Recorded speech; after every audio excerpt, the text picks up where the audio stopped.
In the ever-evolving world of technology, urgency takes on a new meaning. Today we're talking about the iOS March 2nd 18 update, a matter of immediate concern. Apple has released this update with a stern warning for every iPhone user out there due to a severe security issue in WebKit, the engine that powers Apple's Safari browser. This vulnerability could potentially allow for targeted attacks, making this update not just necessary but urgent. Alongside iOS March 2nd 18, Apple has also issued updates for Safari, macOS, and Apple Vision Pro. However, the spotlight remains on iOS March 2nd 18 due to its critical role in securing millions of iPhones worldwide. The severity of this flaw has been highlighted by security experts, noting that even Google has addressed it in their Chrome browser.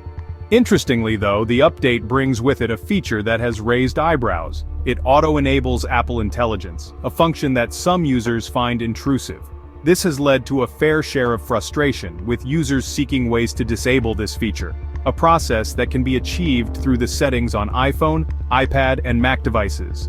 The swift release of iOS March 2nd 18, however, has sparked a conversation about Apple's security measures. Questions are being raised about the delayed patching of vulnerabilities and whether Apple is doing enough to protect its users from cyber threats. But for now, the immediate course of action for iPhone users is clear. Update to iOS March 2nd 18. This move is crucial in preventing potential exploitation by cybercriminals and ensuring that your device stays secure in this digital age. In summary, the release of iOS March 2nd 18 is a pressing matter for iPhone users due to a serious security flaw. The update also brings with it the auto-enablement of Apple Intelligence, a feature that has been met with mixed reactions.